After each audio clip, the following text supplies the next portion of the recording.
first website or the first organization I'm considering in this video is Tremontium.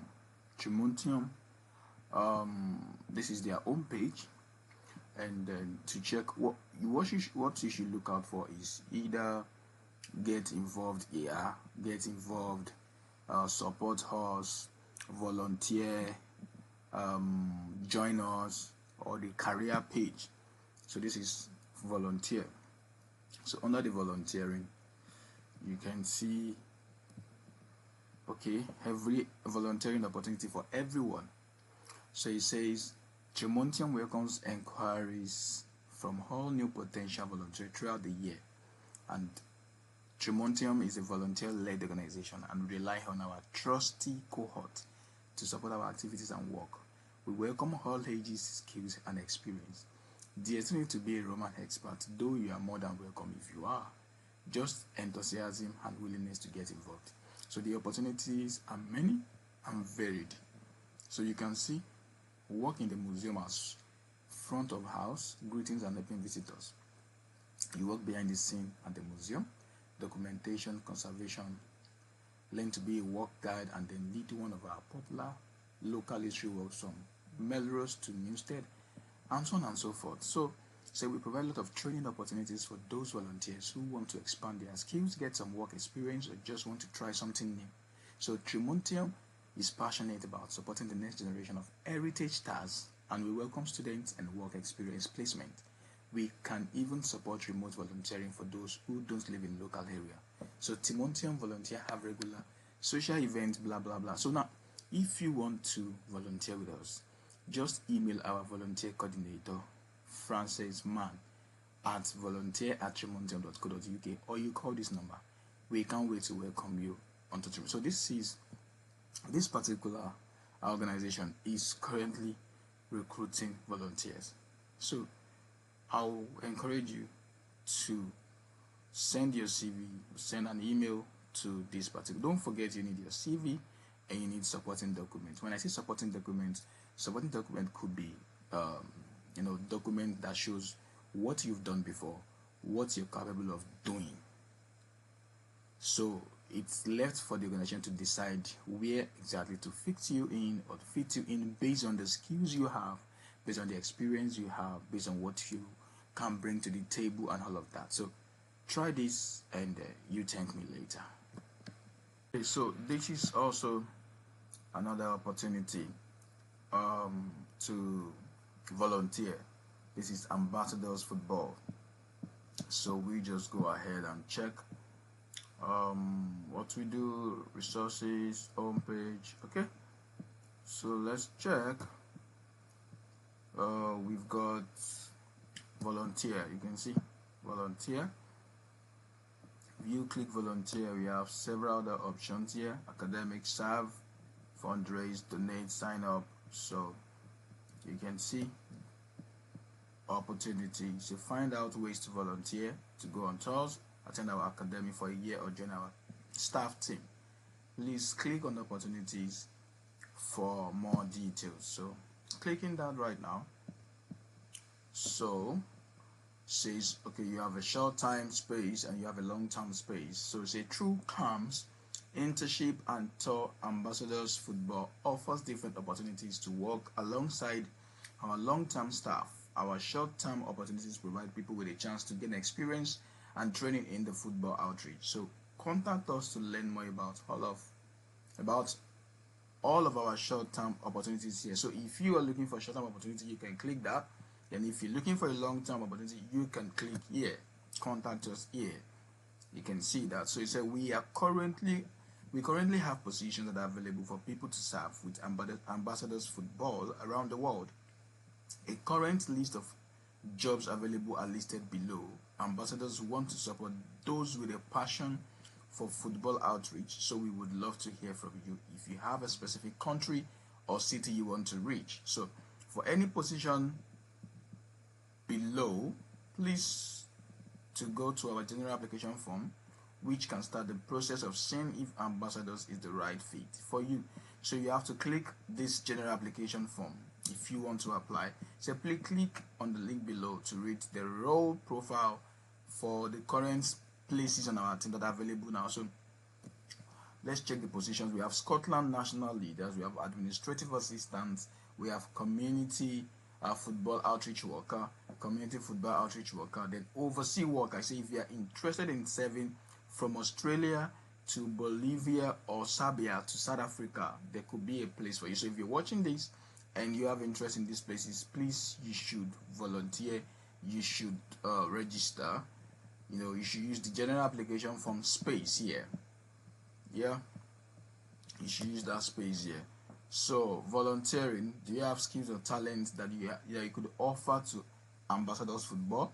We are always on the lookout for volunteers to assist us in whole area of operation. So they've got two options here. They've got the join our team, either a long term or a short term. Then they've got the volunteering also, and they say please get in touch with us if you would have skills and talent you would like to volunteer to Ambassadors. So that's the address to reach out, to send your information, to send your CV and supporting documents to. You should remember to please use or ensure that you tailor your CV in accordance to the organization you are applying to. So I think this would be a good one, especially for football lovers. Yeah, football lovers. So guys, this is open.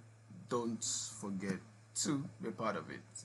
So before we continue on this video, let me quickly give you an overview of the temporary work visa, that is the charity worker visa.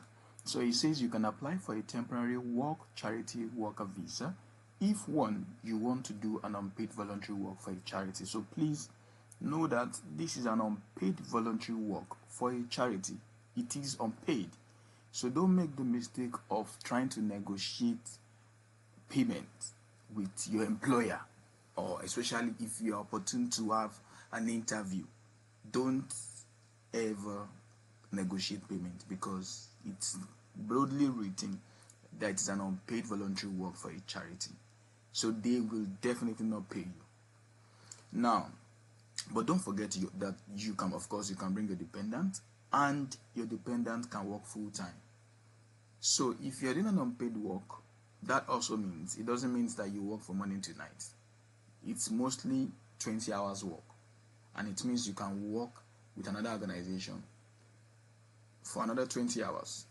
So don't negotiate payments. You need to understand that. Now, you need to meet other requirements. Let's check other requirements now. It says, to be eligible on temporary work charity worker visa, you must, one, have a certificate of sponsorship reference number from your UK sponsor. And don't forget that I shared, I'm going to put it in the comment section as well, the link to the certified or the licensed sponsors for this particular route in the UK. I'm going to drop the link in the comment section, so you can go to the link and check the list of the sponsors, of the licensed sponsors, and these are the ones you can check out for their information using Google to check their website to know if they are currently recruiting or not.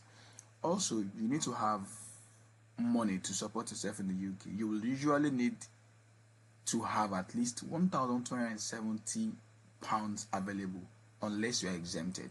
Now, that exemption comes from your sponsor. If your sponsor is ready to tick or say yes to your maintenance on your certificate of sponsorship, then it means your employer will be responsible for your maintenance, maybe for 1 month or 2 months. They're gonna take care of where you're gonna stay. So that is that about that. So except you are exempted, you would need that particular fee. Also, you have to be 18 or over when you apply. So you cannot get this visa if you were given a religious worker or a charity worker visa in the last year. So if you've ever gotten a charity worker in the last year, for example, this is 2024, if you've gotten a charity worker visa last year, 2023, you will not get this unless you can prove you were outside the UK for the whole of that time, except that.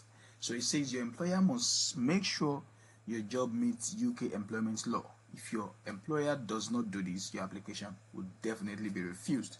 So you need to understand that. So this is certificate of sponsorship now. So a certificate of sponsorship is a unique reference number that holds information about the job you will do and your personal details. It is not a certificate or paper document. Your sponsor will give you the certificate of sponsorship, and your sponsor must also give you the information they used on your certificate about the job. For example, your working hours. So you need to know how many hours you're working with them. Now, your sponsor must also be recognized by the UK government to issue certificate of sponsorship, and that is why I've shared the link of the recognized sponsors for this route in the comment section or in the description page. Just check the description page and you'll see the list of those sponsors who can sponsor you on this route to the UK.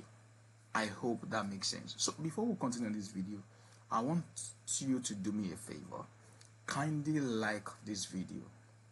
Yes, kindly like this video. And if you're watching for the very first time on this platform and you're yet to subscribe, kindly subscribe to this YouTube channel, because I can assure you, you will definitely get value for your subscription. So please be part of this beautiful family by subscribing, and don't forget to also share this beautiful opportunity to people around you. Share with your family, share with your friends, share with your church members, share with your on your social media platforms. Let people benefit. So if you like this video, YouTube will also recommend this video to other viewers. And so please encourage people to be part of this. Let them watch this video, because it's an easier way to relocate to the UK. Imagine relocating to the UK in a more pleasant way. That is, you have to pay less, and of course you have more to gain on the long run. So you don't have to do IELTS. You don't have to start doing all these things health workers do. You come to the UK and then start doing your OSCE. You don't have to go through all those processes for this. So it's quite one of the easiest opportunities to relocate to the UK. But you need to understand all of these things, and don't bargain for price. Don't bargain for hours for don't mention about payment at all, because you should know, they expect you to know that this is an unpaid work. So you should not expect to negotiate payment. So guys, let's move ahead to this video. I'm going to share other information as regards companies that you can apply.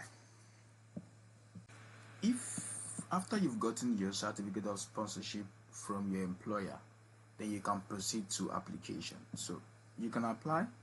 Now it says at the top here, if you want to apply, it says apply.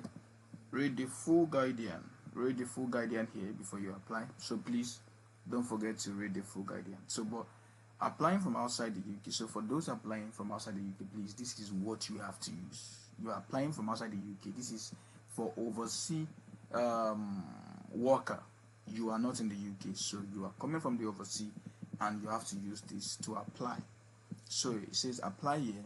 It said as part of your application, you need to prove your identity. How do you do this? Depends on where you are from and what type of passport you have. You either have your fingerprint and photograph taken at a visa application center. This is to get a biometric residence permit.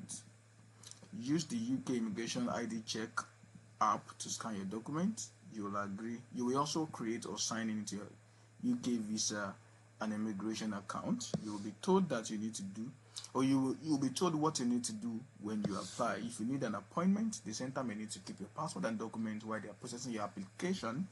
You may have to travel to get your nearest visa application center. This could be in another country. You may be able to pay to get a faster decision. Yeah, that's another one. So if you're applying from outside the UK, this is what you have to click. You click apply online.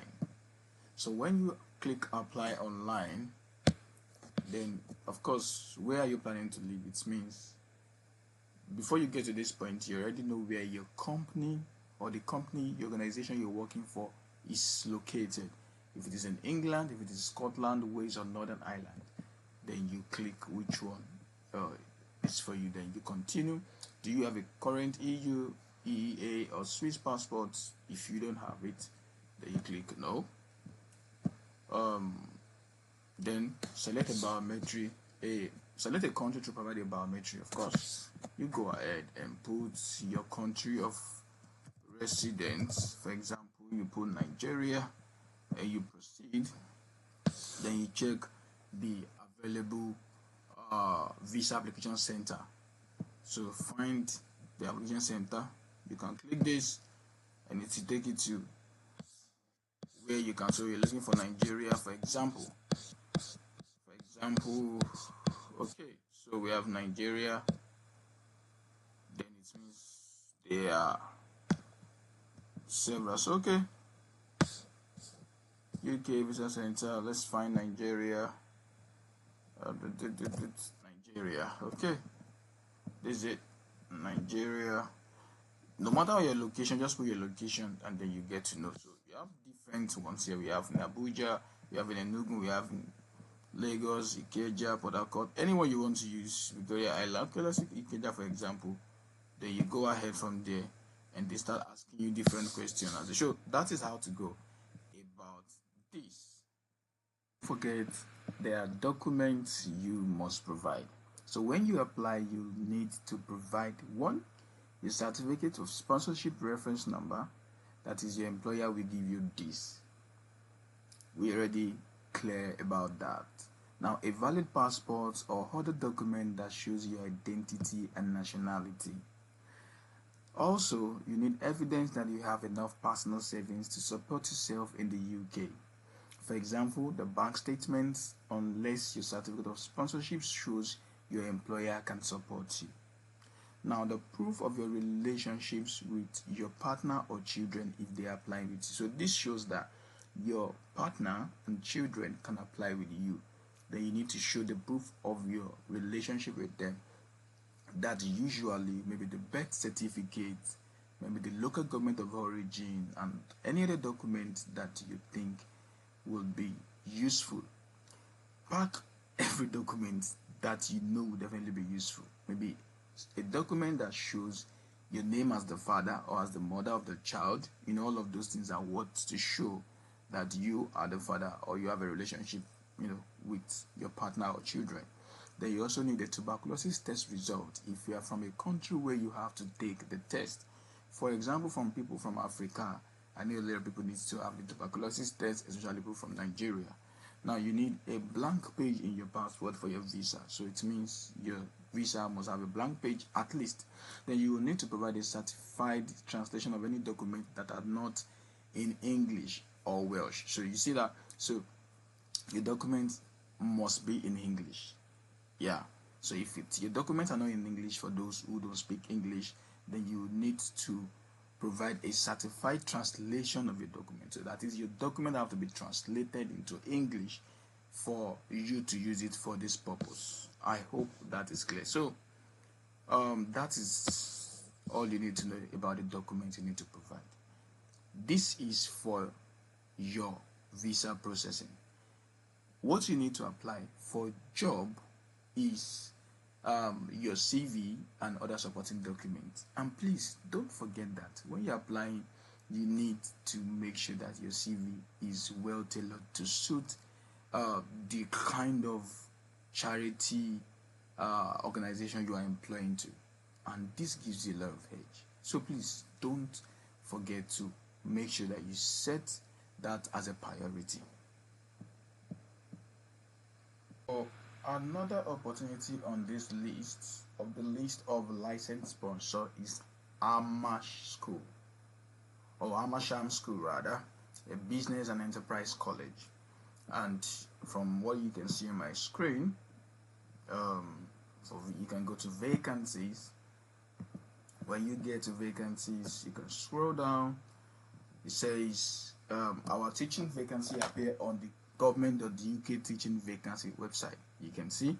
So it says recruitment pack for assistant teacher, recruitment pack for engagement manager, recruitment pack teacher of science. So if you are a teacher watching this right now, this might be an opportunity for you to apply.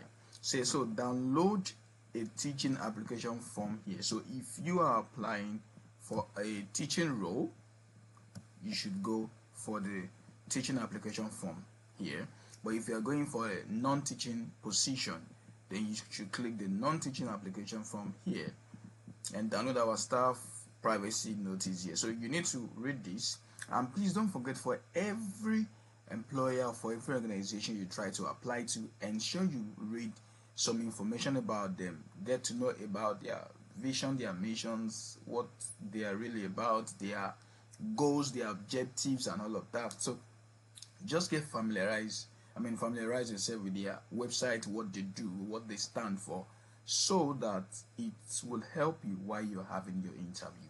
You know, when you're having your interview and you are sharing the knowledge of what they have as their objectives or their goals or their vision, it tends to help them know how serious you are, and you know, they're gonna get, you know, be interested in you one way or the other, you know. So please always check through those websites, absorb some percentage of some details about their organization, and then you can use that while you're having your interview. So guys, don't forget, use this page and apply.